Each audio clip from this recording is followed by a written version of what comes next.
Selamat pagi jemaat yang dikasihi Tuhan. Puji syukur di pagi yang ceria ini kita boleh beribadah kembali walaupun dalam suasana live streaming. Mari kami undang jemaat untuk berdiri, kita akan memulai ibadah kita di pagi hari ini. Kita akan masuk saat teduh.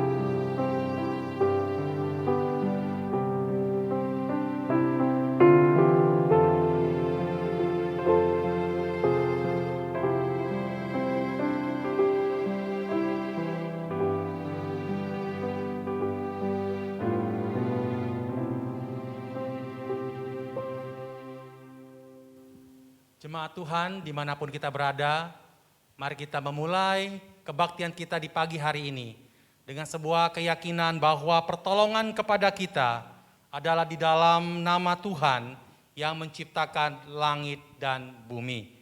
Kasih karunia, rahmat dan damai sejahtera dari Allah Bapa, Allah Putra, dan Allah Roh Kudus menyertai kita sekalian.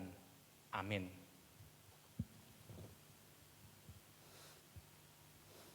Shalom， 亲爱的兄弟姐妹们，正在看网络现场的直播，大家早上好。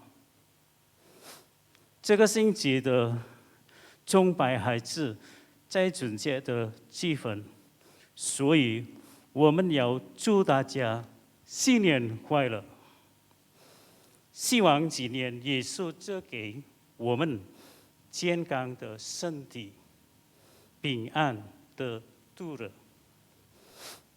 Bapak Ibu jemaat yang dikasihi Tuhan, dan saudara-saudara seiman yang mengikuti live streaming pagi hari ini, selamat pagi.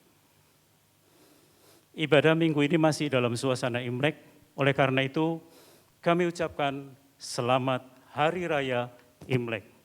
Semoga di Hari Raya Imlek ini kita semua boleh bersuka cita, dan Tuhan menganugerahkan kesehatan dan rezeki yang cukup. Mari dengan segenap hati kita tinggikan nama Yesus, karena Dia adalah anak domba Allah yang rela mengorbankan nyawanya di atas kayu salib untuk menebus dosa kita. Terpujilah nama Yesus.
kita bersatu dalam doa.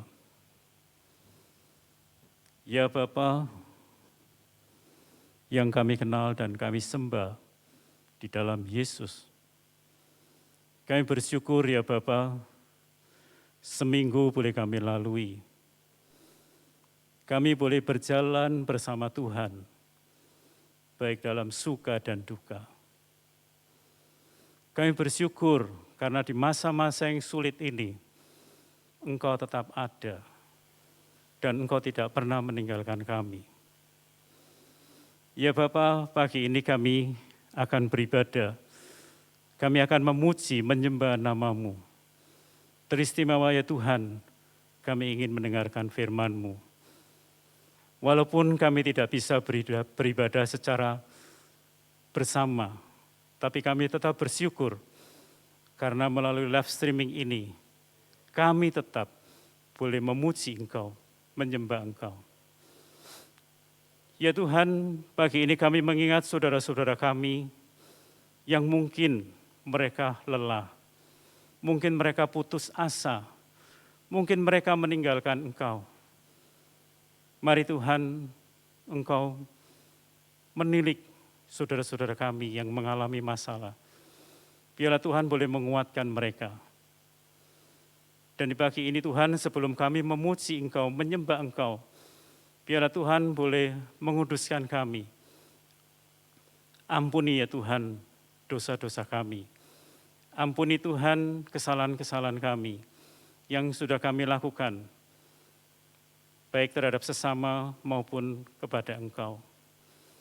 Akhirnya Bapa, ibadah kami pada pagi hari ini, dari permulaan pertengahan sampai akhirnya kami serahkan di dalam pimpinan tangan-Mu. Biarlah Tuhan yang memimpin, nama Tuhan dimuliakan, dan kami boleh memperoleh berkat-Mu. Terima kasih Bapa. Di dalam nama Tuhan Yesus kami bersyukur dan berdoa. Amin. Jemaat yang dikasihi Tuhan, pagi ini kita akan mendengarkan berita anugerah. Berita anugerah pagi ini diambil dari Yohanes 3 ayat 16. Demikian firman Tuhan. Karena begitu besar kasih Allah akan dunia ini, sehingga Ia telah mengaruniakan anaknya yang tunggal, supaya setiap orang yang percaya kepadanya tidak binasa, melainkan beroleh hidup yang kekal. Jemaat yang dikasihi Tuhan, kami undang jemaat untuk bangkit berdiri. Mari bersama dengan orang percaya dari segala abad dan tempat, kita mengikrarkan pengakuan iman kita, pengakuan iman rasuli. Aku percaya kepada Allah, Bapa yang Maha Kuasa, Khalik langit dan bumi, dan kepada Yesus Kristus, Anak yang tunggal Tuhan kita, yang dikandung dari Roh Kudus, lahir dari anak darah Maria, yang menderita sengsara di bawah pemerintahan Pontius Pilatus, disalibkan, mati dan dikuburkan, turun ke dalam kerajaan maut. Pada hari yang ketiga, bangkit pula dari antara orang mati, naik ke surga, duduk di sebelah kanan Allah, Bapa yang Maha Kuasa, dan dari sana Ia akan datang untuk menghakimi orang yang hidup dan yang mati. Aku percaya kepada Roh Kudus, gereja yang kudus dan am, persekutuan orang kudus, pengampunan dosa, kebangkitan tubuh, dan hidup yang kekal. Amin. Jemaat dipersilakan duduk kembali. 兄弟姐妹们，耶稣爱我们，他的孩子，他有愿意挽救我们的罪而牺牲自己的生命。作为他的孩子，在我们的生活中，我们要永远爱着耶稣。我们一起合唱：耶稣爱我，我知道。然后继续合唱：我要永远爱着耶稣。Bapak Ibu yang dikasihi Tuhan, Yesus menyayangi kita, anak-anaknya. Dia rela mengorbankan nyawanya untuk menebus dosa-dosa kita semua. Sebagai anak-anaknya, selama hidup kita, Mari kita mencintai Yesus selamanya. Kita pujikan Yesu ai wo知道 dan dilanjutkan dengan lagu 我要永永远远爱着耶稣。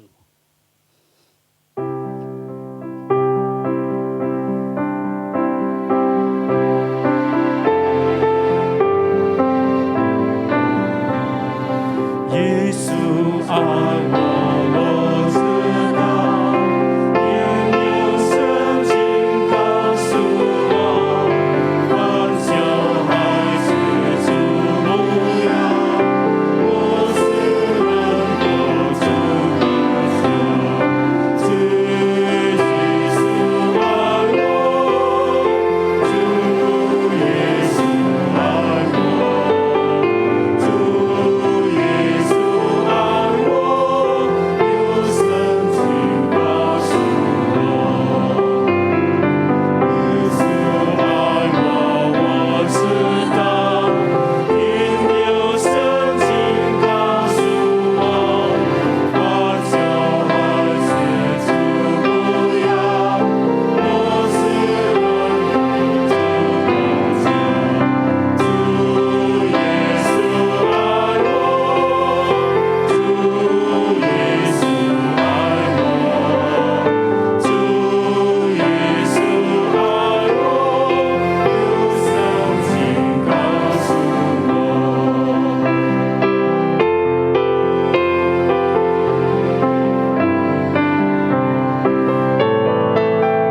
Yesus sayang padaku, Alkitab mengajarku, walau ku kecil lemah, Tuhan Yesus kasihku. Yesus Tuhanku, sayang padaku. Itu firman-Nya di dalam Alkitab.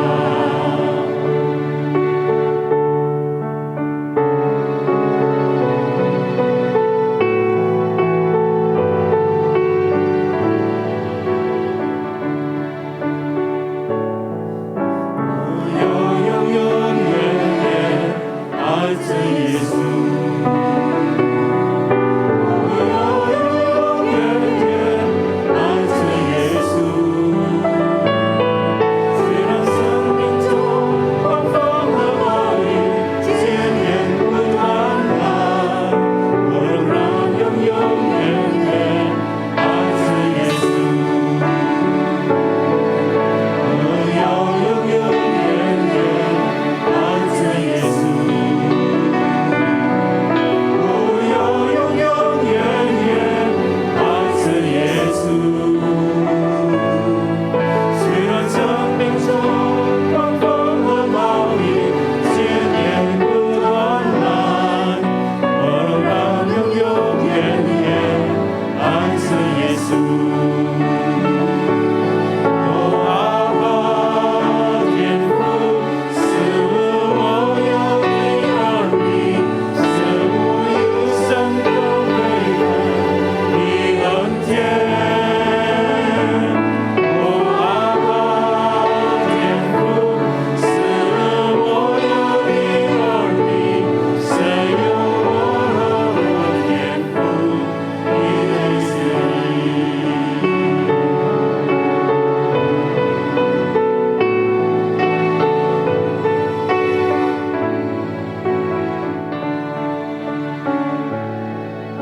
Ku mau cinta Yesus selamanya.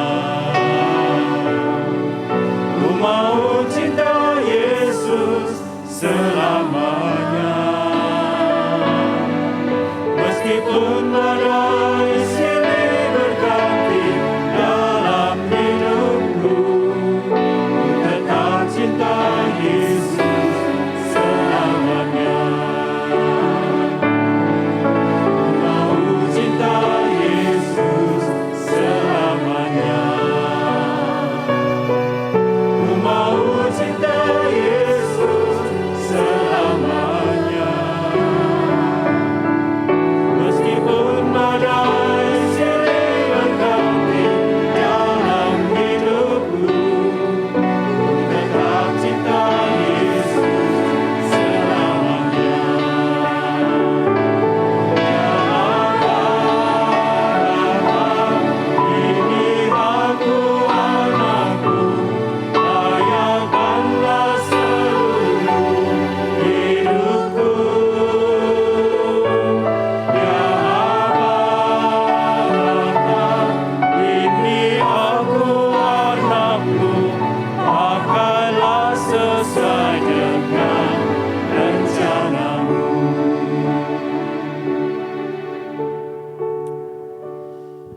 Jemaat yang dikasihi Tuhan, dunia boleh berubah.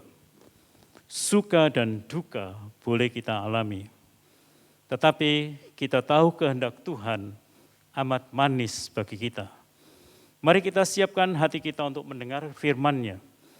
Kita akan pujikan Yesus seperti kehendak-Mu.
Firman Tuhan pada pagi hari ini akan disampaikan oleh Bapak Pendeta Hendra.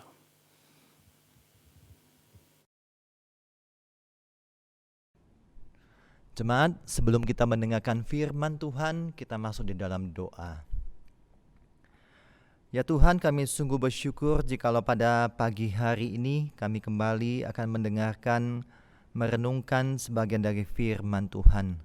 Secara khusus dalam memperingati hari transfigurasi, biarlah kami boleh belajar dari peristiwa transfigurasi ini untuk menguatkan iman kami dan juga untuk memberikan petunjuk bagaimana kami hidup di tengah-tengah dunia dengan segala pergumulan yang ada.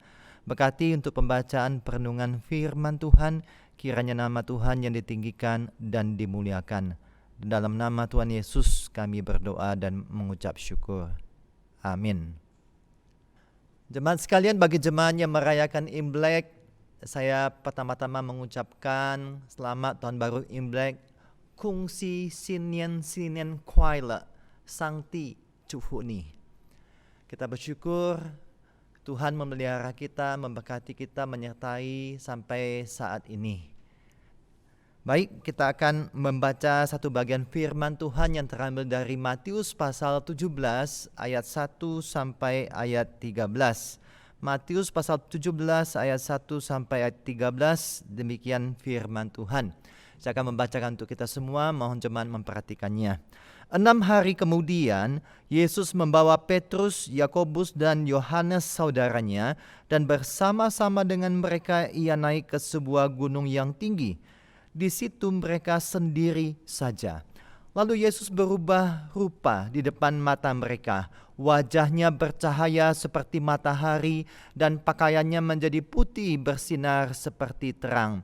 Maka nampak kepada mereka Musa dan Elia sedang berbicara dengan dia. Kata Petrus kepada Yesus, "Tuhan, betapa bahagianya kami berada di tempat ini. Jika Engkau mau, biarlah kudirikan di sini 3 kemah, Satu untuk engkau, satu untuk Musa, dan satu untuk Elia. Dan tiba-tiba sedang ia berkata-kata, turunlah awan yang terang menaungi mereka, dan dari dalam awan itu terdengar suara yang berkata, inilah anak yang kukasihi, kepadanya lah aku berkenan, dengarkanlah dia. Mendengar itu tersungkurlah murid-muridnya, dan mereka sangat ketakutan. Lalu Yesus datang kepada mereka dan menyentuh mereka sambil berkata, berdirilah, jangan takut. Dan ketika mereka mengangkat kepala, mereka tidak melihat seorang pun kecuali Yesus seorang diri.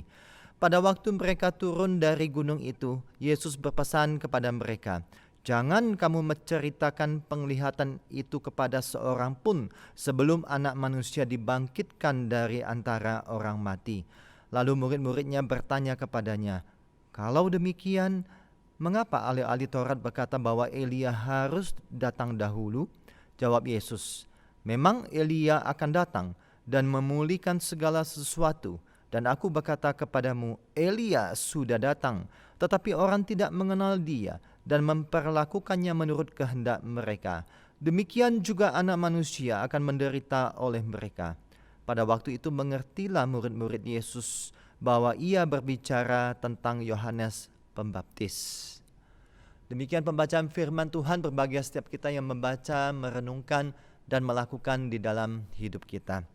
Satu kali saya mendengar kesaksian dari seorang oma yang sudah lanjut usia dari suku Tionghoa. Kemudian oma ini oleh anak-anaknya terus diinjili karena oma ini belum percaya dengan Tuhan Yesus. Nah, ketika diinjili, oma ini tetap mengeraskan hatinya, belum mau untuk percaya kepada Tuhan Yesus. Tetapi salah seorang anaknya berpesan kepada mamanya berkata demikian, "Ma, kalau mama nanti suatu saat berada dalam situasi yang menakutkan, mengerikan, sebutlah, Yesus tolong saya." Ya, Ma? Ya, sama seperti oma-oma ini kemudian mengatakan, ya. Nah, kemudian oma ini mengalami sakit, Bapak Ibu sekalian. Oma ini mengalami sakit dan kemudian di tengah-tengah kesakitan itu dia satu kali bermimpi yang sangat mengerikan. Kalau dari kalangan Chinese itu ada suatu istilah mokui, ada setan yang mengerikan yang datang dalam mimpinya itu ingin menjemput dia. Oma ini menjadi sangat ketakutan. Dia berteriak, tolong saya. Tetapi tidak ada pertolongan yang datang, Bapak Ibu Saudara sekalian. Kemudian oma ini ingat dengan satu perkataan anaknya tadi, bahwa jika mengalami ketakutan tersebut, mengerikan tersebut, sebut, Yesus tolong saya, Yesus pangcuo. Dan kemudian oma ini berteriak, Yesus tolong saya, Yesus tolong saya. Tak lama kemudian ada suatu sinar yang terang menyinari di oma ini. Dan kemudian dengan sinar yang terang itu kemudian mokui itu akhirnya pergi meninggalkan oma tersebut. Dia terbangun dan dia sangat ketakutan. Dan satu sisi dia sangat bersyukur karena ditolong melewati hal demikian. Singkat kata akhirnya oma ini percaya kepada Tuhan Yesus karena mendapat penglihatan seperti demikian. Selang beberapa waktu kemudian oma ini mengalami sakit. Ketika oma ini mengalami sakit, kakinya menjadi sangat nyeri dan tidak bisa berjalan. Setelah diobati sekian lama juga tidak sembuh-sembuh. Dan oma ini telah berdoa seminggu, 2 minggu, 3 minggu, sebulan lebih tidak sembuh-sembuh juga kakinya. Maka mulailah oma ini kemudian ngomel-ngomel. Oma ini berkata, kenapa saya berdoa tidak dijawab oleh Tuhan? Kenapa Tuhan tidak menyembuhkan kaki saya? Bukankah ada begitu banyak peristiwa mujizat di dalam Alkitab? Kenapa tidak ada terjadi pada diri saya? Bapak Ibu Saudara sekalian, pengalaman dari oma ini menceritakan bahwa perjumpaan dengan Tuhan Sang Terang itu menjadi suatu hal yang sangat indah bagi oma itu. Tetapi ketika dia menjalani perjalanan iman sebagai anak-anak Tuhan, ada banyak pergumulan-pergumulan yang sering membuat anak-anak Tuhan mengeluh. Yang seringkali membuat anak-anak Tuhan akhirnya mempertanyakan pemeliharaan Tuhan atau meragukan kuasa Tuhan. Kenapa hal ini bisa terjadi? Hal ini bisa terjadi karena orang mungkin menganggap bahwa keajaiban atau mukjizat yang Tuhan lakukan pada diri manusia dan seharusnya juga dilakukan pada dirinya. Ketika dia percaya kepada Yesus, seakan-akan dia berkata, saya sudah percaya dengan Tuhan dan Tuhan seharusnya melakukan mukjizat dalam hidup saya, menyembuhkan penyakit saya. Ini bisa membuat akhirnya dia bersikap komplain dengan Tuhan. Atau sesungguhnya orang ini tidak mengenal Yesus sesungguhnya seperti yang Yesus ingin dikenal. Orang ini ingin mengenal Yesus seperti pikiran dia, seperti maunya dia mempercayai Yesus. Nah, Bapak Ibu Saudara sekalian, di hari transfigurasi, peringatan transfigurasi ini yaitu perubahan dalam diri Tuhan Yesus yang pada teks yang kita baca ini, maka kita bisa membaca, melihat bahwa peristiwa ini merupakan suatu peristiwa yang khusus, yang spesial, dicatat. Peristiwa yang khusus, yang spesial yang dicatat di dalam Alkitab tentang peristiwa transfigurasi, perubahan diri Yesus di atas gunung. Bapak Ibu Saudara sekalian, tentu saja ada suatu tujuan ketika Yesus mengajak ketiga muridnya yang terdekat dalam inner circle, lingkaran dalam dari semua murid yang ada, Petrus, Yakobus, Yohanes. Yesus mengajak ketiga muridnya ini untuk naik pada suatu gunung. Kemudian di sanalah kemudian mereka bisa berdoa. Dan Lukas mencatat bahwa mereka berdoa di atas gunung tersebut. Kemudian mungkin karena kecapean sehingga muridnya tertidur. Dan ketika cuaca yang sudah mulai gelap tersebut, tak lama kemudian ketika murid-murid tertidur, maka terjadilah peristiwa transfigurasi ini. Perubahan bentuk yang dialami oleh Tuhan Yesus. Dan kemudian para muridnya terbangun dan menyaksikan akan hal ini. Nah, saudara, yang dikasihi oleh Tuhan, Yesus mengalami transformasi yang unik di mana Matius mencatat bahwa wajah Yesus bercahaya seperti matahari. Pakaian Yesus menjadi putih bersinar seperti terang.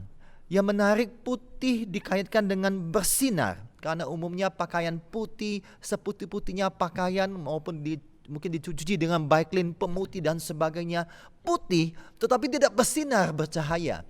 Tetapi penggambaran yang dikatakan oleh Matius ini mencatat bahwa pakaian Yesus itu putih bersinar. Putih bersinar, pakaian putih bersinar dan wajah seperti matahari menyinari, menggambarkan perubahan keberadaan surgawi pada diri Tuhan Yesus. Nah, saudara sekalian, yang lebih mengagumkan lagi adalah kemunculan dua orang tokoh dalam perjanjian lama, yaitu Musa dan Elia. Musa dan Elia. Memang tidak ada penjelasan bagaimana para murid bisa mengenal Musa dan Elia. Mungkin lewat tradisi yang pernah diceritakan akhirnya para murid bisa mengenal, oh ini Musa, ini Elia. Tapi yang pasti Alkitab mencatat bahwa Musa mewakili hukum Tuhan. Musa mewakili hukum Tuhan, yaitu ketika Tuhan bertemu dengan umatnya dalam kitab Keluaran. Kemudian di atas gunung Sinai hanya Musa yang diperbolehkan naik di atas gunung. Dan kemudian Tuhan menyampaikan 10 perintah Allah kepada Musa. Dan ketika Musa turun dari gunung tersebut, maka orang Israel melihat bahwa wajah Musa bersinar, bercahaya, sehingga mereka mengalami ketakutan. Dan ketika semua mereka melihat wajah yang bersinar itu, mereka mengalami ketakutan dan meminta supaya Musa menutupi wajahnya. Kemudian akhirnya mereka baru bisa berbicara dan Musa menyampaikan apa yang Tuhan beritakan. Bagaimana dengan Elia? Elia adalah nabi yang terkemuka dari para nabi-nabi. Elia dikatakan memainkan peranan yang sangat penting, yaitu ketika menyatakan kemuliaan Tuhan. Yaitu ketika Elia harus berhadapan dengan 450 nabi Baal. Dan di dalam pertandingan tersebut maka Elia memproklamirkan bahwa Allah lah yang seharusnya bangsa Israel percayai. Allah lah yang seharusnya bangsa Israel imani dan sembah selama-lamanya. Bukan kepada dewa-dewa, bukan kepada Baal maupun dewa lainnya. Dan di sana kita bisa melihat bagaimana Elia menyatakan kemuliaan Tuhan. Ketika Elia berdoa meminta api dari langit, maka api turun dan membakar korban persembahan tersebut walaupun sudah disiram oleh air yang banyak, habis. Dan disitulah kemuliaan Tuhan dinyatakan. Dan dua tokoh ini pada akhirnya menyatakan seluruh wahyu perjanjian lama digenapi di dalam Yesus Kristus. Menjadi pertanyaannya, apa yang dibicarakan Tuhan Yesus ketika mengalami transfigurasi bersama Musa dan Elia? Bersyukur Injil Lukas kemudian mencatat bahwa mereka membicarakan tentang kepergiannya yang harus digenapi ke Yerusalem. Dalam arti kata berbicara tentang kematian dan penderitaan Tuhan Yesus. Jadi peristiwa transfigurasi Yesus selain menyatakan kemuliaan Yesus, juga sesungguhnya adalah peristiwa yang untuk menguatkan Yesus. Allah Bapa menguatkan, meneguhkan Yesus untuk menjalani jalan penderitaan, jalan salib yang harus ditanggungnya. Nah, ketika Yesus menyaksikan peristiwa transfigurasi ini, kemudian Petrus berkata kepada Yesus, "Tuhan, betapa bahagianya kami berada di tempat ini. Jika Engkau mau, aku akan mendirikan kemah di sini. Satu untuk Engkau, satu untuk Musa, satu untuk Elia." Petrus secara spontan menikmati kenyamanan suasana supranatural yang mungkin belum pernah dialaminya. Kemudian Petrus merasa sangat nyaman dan memberikan usulan demikian. Tetapi kita melihat bahwa Allah menyatakan hal yang berbeda. Allah langsung menjawab dengan menurunkan awan terang, Shekinah dari Allah. Dan di dalam awan itulah terdengarlah suara, "Inilah anakku yang kukasihi, dengarkanlah dia." Nah, jemaat yang dikasihi oleh Tuhan, kita bisa melihat bahwa sebenarnya Petrus itu merasa nyaman dan ingin berlama-lama di gunung tersebut dengan suasana demikian. Tetapi Yesus tahu bahwa bukan itu yang harus Yesus lakukan. Yesus tidak suka dengan kenyamanan yang begitu lama. Karena Yesus tahu sebenarnya tujuan dia datang ke dalam dunia bukanlah untuk menikmati kenyamanan suasana tersebut. Tetapi Tuhan tahu bahwa kedatangannya di dalam dunia adalah untuk menapaki, menjalani jalan salib, jalan penderitaan. Untuk mati di atas kayu salib menanggung dosa manusia. Nah, Bapak Ibu Saudara sekalian, di dalam kehidupan kita saat ini tidak dapat dipungkiri bahwa umumnya manusia mencari kenyamanan hidup. Dengan tingkat ekonomi yang semakin lama semakin baik, berusaha agar hidup ini semakin nyaman. Makanya ada juga keluarga-keluarga tertentu yang memprogramkan jalan-jalan ke luar negeri setiap tahun untuk menikmati apa yang telah diberkati oleh Tuhan. Tetapi beda dengan satu kelompok sel yang ada di suatu kota. Kelompok sel ini terdiri dari keluarga-keluarga, kemudian keluarga ini biasanya mereka melakukan perjalanan wisata keluar kota setiap tahun bersama-sama. Dan tahun ini kemudian mereka ketika menggumulkan dalam suatu kelompok sel, mereka mendapati bahwa Tuhan berbicara kepada mereka untuk menolong seorang jemaat yang mengalami kesulitan karena rumahnya hampir roboh dan tidak layak untuk dihuni lagi. Kemudian kelompok sel ini berdoa meminta pimpinan Tuhan dan kemudian mereka memutuskan tahun ini jalan-jalan keluarga mereka ditiadakan dan dana yang telah mereka siapkan itu ditujukan untuk membangun, merenovasi sebuah rumah jemaat yang sudah tidak layak huni lagi. Nah, Bapak Ibu Saudara sekalian, kita bisa melihat bahwa cara kerja Tuhan terhadap kelompok sel ini sungguh unik ketika Tuhan berbicara kepada mereka, membuat mereka mengerti bahwa di tengah-tengah kenyamanan hidup ini, bahwa ada saudara seiman yang membutuhkan yang bisa mereka tolong lewat apa yang mereka miliki. Bapak Ibu Saudara sekalian, memang akhirnya kita mendapati bahwa kita memang mencari kenyamanan hidup, tetapi sebagai murid Tuhan kita perlu mewaspadai kenyamanan hidup tersebut. Karena kenyamanan hidup itu bisa melumpuhkan kepekaan kita terhadap apa yang Tuhan inginkan supaya kita lakukan sesuatu bagi Tuhan, bagi pekerjaan Tuhan.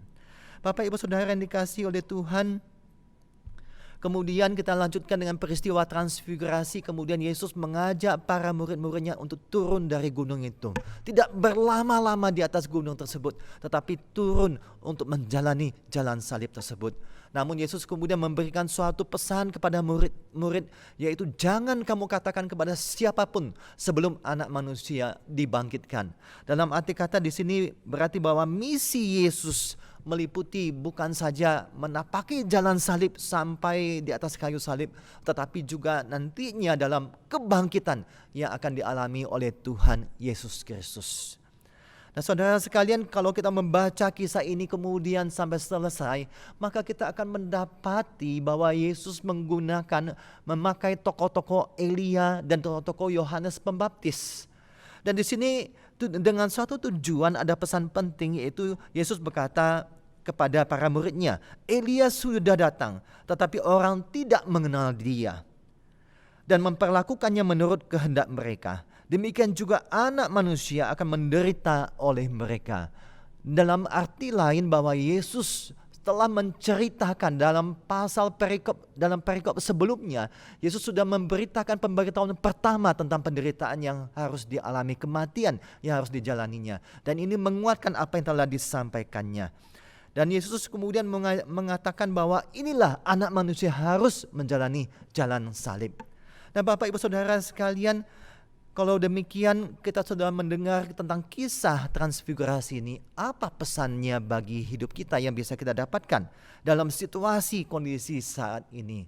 Bapak Ibu jemaat sekalian, mungkin saat ini kita masih merasakan, menyadari bahwa dalam masa-masa pandemi ini, ternyata pandemi ini mengacaukan akal kita, emosi kita, perasaan, bahkan pekerjaan, bahkan mungkin iman kita. Begitu besar dampak yang dialami oleh kita karena pandemi ini. Atau mungkin di tengah-tengah kita di tengah-tengah keluarga kita, mungkin kita tersakiti oleh perilaku, oleh sikap pasangan kita. Mungkin kita juga bergumul melayani di dalam masa pandemi ini dengan protokol kesehatan yang ada, sehingga harus menggunakan ini dan itu membuat kita tidak nyaman, Bapak Ibu Saudara sekalian. Oleh karena itu, marilah di tengah-tengah pergumulan ini kita mendengarkan pesan seperti yang suara yang muncul dalam awan terang Shekinah Allah, yaitu inilah anakku yang kukasihi, kepadanya lah aku berkenan. Kita perhatikan kalimat yang terakhir, dengarkanlah dia. Bapak Ibu Saudara sekalian, kata dengarkanlah dia. Dengarkanlah dia. Ya, dengarkan ini dalam bahasa aslinya dengan tensis tertentu yang mengajarkan bahwa suatu perintah yang harus dilakukan terus-menerus dalam hidup para murid. Dengan demikian maka kita yang hidup dalam zaman sekarang pun harus mengerti bahwa dengarkanlah dia, yaitu Yesus, perlu kita lakukan terus-menerus dalam hidup kita. Dalam situasi apapun, dalam pergumulan apapun dalam hidup kita, dengarkanlah dia. Sebagai orang percaya, sebagai anak Tuhan, mungkin kita menghadapi situasi-situasi yang berbeda. Tetapi prinsip sama, dengarkanlah dia dan taatlah pada dia. Bisa jadi Bapak Ibu lagi mengalami permasalahan relasi keluarga, suami istri, dan mungkin terbesit pikiran untuk berpisah. Ingat, dengarkanlah dia. Bagaimana Yesus telah berpesan tentang suami istri. Bagaimana Yesus telah meneguhkan bahwa apa yang telah dipersatukan oleh Allah jangan dipisahkan oleh manusia. Mungkin bisa jadi para pelayan merasa lelah, tidak nyaman dengan situasi pelayanan yang ada. Maka dengarkanlah dia. Dengarkanlah Yesus yang pernah berkata bahwa anak manusia datang bukan untuk dilayani, tetapi untuk melayani dan memberikan tebusan, nyawanya menjadi tebusan bagi banyak orang.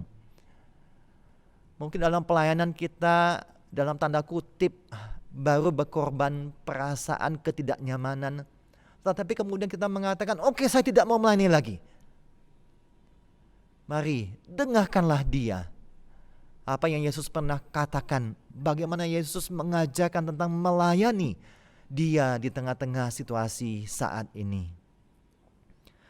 Bisa jadi kita bingung dengan apa yang harus saya lakukan dalam masa pandemi ini. Hanya di rumah saja dan tidak bisa kemana-mana, hanya keluar sebentar, bingung saya, nggak ada yang harus saya lakukan. Maka dengarkanlah dia. Dengarkanlah Yesus yang pernah berkata dalam Yohanes pasal 15 ayat 5, di luar aku kamu tidak dapat berbuat apa-apa. Dan ketika Allah mengatakan, inilah anakku yang kukasihi, kepadanya lah aku berkenan, dengarkanlah dia. Dalam arti kata, dalam situasi membuat kita lumpuh mungkin, tidak bisa melakukan apa-apa, mari kita kembali membaca firman Tuhan, menggali firman Tuhan, berdoa kepada Tuhan. Kita minta supaya Tuhan nyatakan apa yang bisa aku lakukan di tengah-tengah situasi saat ini. Di tengah-tengah ketidakberdayaan aku karena dalam usia lanjut usia, apa yang masih bisa aku lakukan? Bukankah masih banyak orang yang membutuhkan doa-doa pertolongan dari Bapak Ibu Saudara sekalian? Gunakanlah waktu untuk berdoa bagi mereka yang membutuhkan. Berdoa bagi para pelayan ibadah. Berdoa bagi hamba-hamba Tuhan. Berdoa bagi majelis. Berdoa bagi keluarga yang belum percaya. Berdoa bagi keluarga-keluarga yang menghadapi permasalahan dalam hidupnya. Apa yang bisa kita lakukan di tengah-tengah situasi saat ini? Bagi Bapak Ibu, Oma Opa yang bisa menggunakan handphone, bisa mengkontak teman-temannya, menguatkan, menanyakan kabarnya apa, menguatkan iman mereka, mengingatkan mereka kembali untuk selalu datang kepada Tuhan, berharap kepada Tuhan. Bukankah banyak oma-oma, opa yang sudah lanjut usia mengalami berbagai permasalahan kesehatan yang ada, dan mereka membutuhkan perhatian dari oma opa sekalian, membutuhkan dukungan, support dari oma opa sekalian. Bapak Ibu Saudara sekalian, saya mengajak kepada kita semua jemaat Gereja Kristen Kalam Kudus Malang. Ingatlah pesan ini, dengarkanlah dia. Suatu perintah yang terus-menerus harus kita lakukan terus di dalam hidup kita.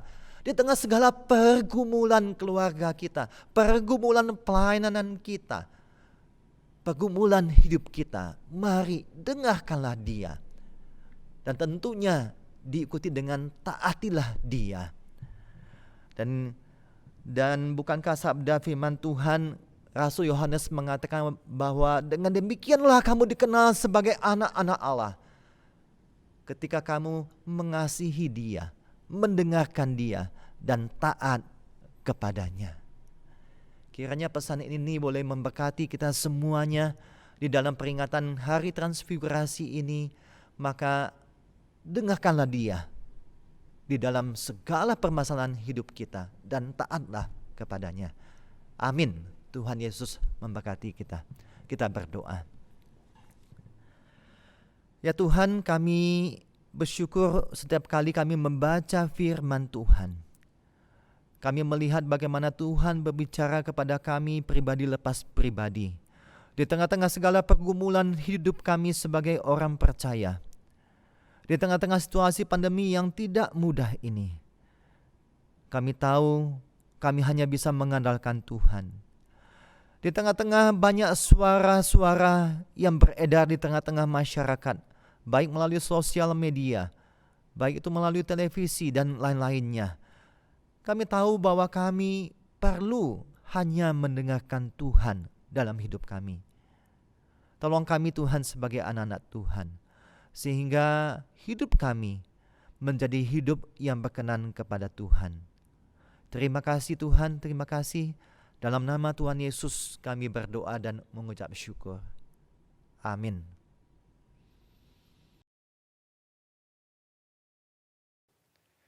Jemaat dikasihi oleh Tuhan, mari kita sama-sama masuk di dalam doa sebelum kita memberikan persembahan kita. Mari kita berdoa. Hendaklah masing-masing memberi menurut kerelaannya, jangan dengan sedih hati atau karena paksaan. Sebab Allah mengasihi orang yang memberi dengan sukacita. Bapa Surgawi, terima kasih ya Tuhan. Kami boleh disatukan di dalam ibadah kami pada pagi hari ini. Kami boleh sungguh-sungguh merasakan hadirat Tuhan di dalam pujian, di dalam doa dan firman Tuhan yang sudah memberikan kekuatan bagi setiap kami. Dan kami diberi kesempatan untuk memberi persembahan. Kami menyadari semuanya itu berasal daripada Tuhan. Dan kiranya Tuhan sendiri akan menolong kami. Boleh terus memberikan yang terbaik bagi Tuhan. Dan Tuhan memberkati segala usaha pekerjaan kami. Tuhan juga akan menolong gereja boleh mengelola keuangan ini untuk dipakai bagi kemuliaan Tuhan. Dan bukan hanya melalui persembahan uang yang boleh kami berikan, tapi firman Tuhan mengajarkan kami untuk mempersembahkan hidup kami sebagai persembahan yang kudus, yang berkenan kepada Allah. Itulah ibadah kami yang sejati. Terima kasih ya Tuhan, kami saat ini juga mau berdoa bagi bangsa dan negara kami ya Tuhan. Khususnya ya Tuhan dalam penanganan penyebaran COVID-19. Kami berdoa ya Tuhan, biarlah vaksinasi yang telah disebar, kiranya Tuhan menolong memberkati dan biarlah setiap masyarakat Indonesia semuanya boleh divaksinasi dan penularan COVID ini ya Tuhan boleh segera dapat diatasi. Bapak, kami juga mau berdoa untuk gereja kami. Kami menyerahkan gereja kami dalam segala pergumulannya ya Tuhan. Kami bersyukur untuk setiap para majelis yang telah terpilih dan mau melayani Tuhan, kiranya Tuhan terus mendukung para majelis kami ya Tuhan bersama dengan keluarga. Dan minggu ini ada rapat pleno perdana.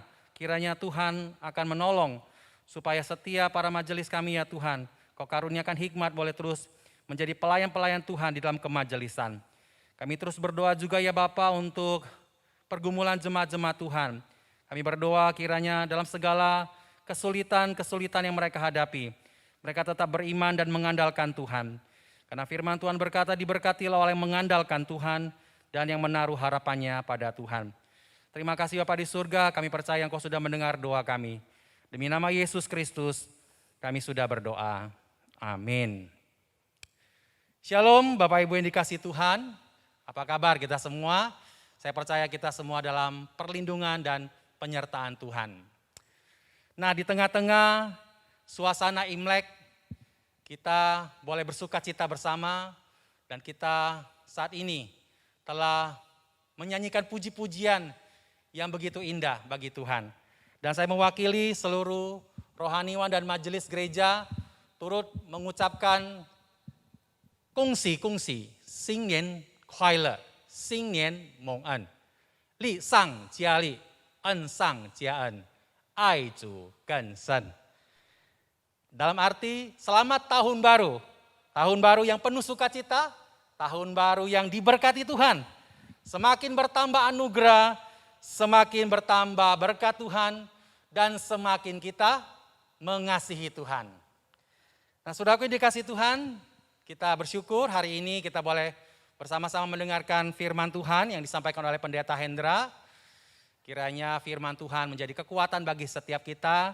Dan Tuhan memberkati Pendeta Hendra dalam keluarga dan pelayanannya. Dan terima kasih juga buat para pelayan-pelayan mimbar pada hari ini. Tuhan yang menolong setiap kita boleh diperlengkapi, melayani lebih baik lagi di masa-masa yang akan datang.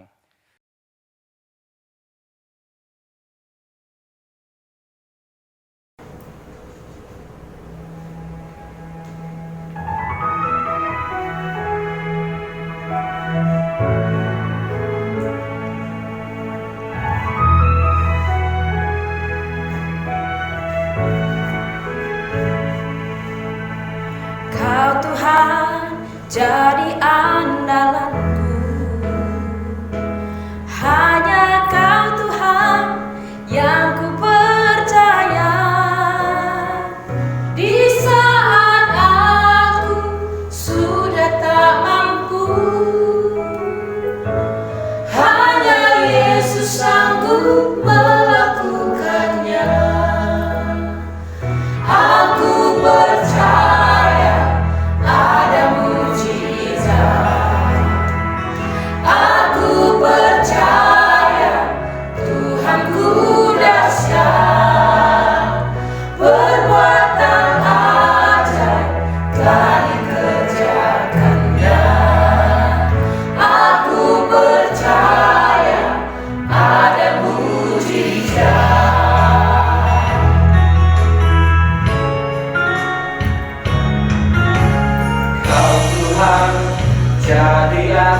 sekarang saya undang jemaat untuk boleh bangkit berdiri.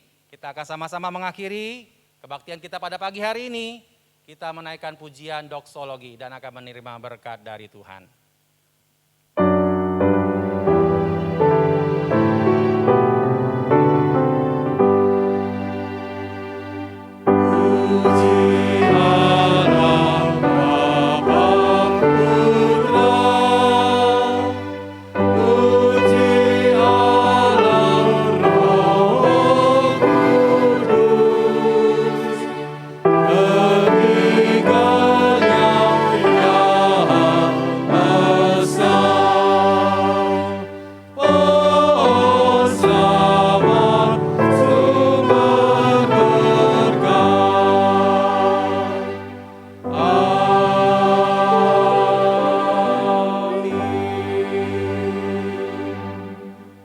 Jemaat yang dikasihi Tuhan dan yang mengasihi Tuhan, arahkanlah hati dan pikiranmu dan terimalah berkat dari Tuhan. Kiranya kasih sayang Allah Bapa yang melampaui segala akal, anugerah keselamatan dari Tuhan kita Yesus Kristus, penghiburan, kuat kuasa dan damai sejahtera dari Allah Roh Kudus, turun ke atas kita sekalian, mulai pagi hari ini bahkan sampai selama-lamanya. Amin.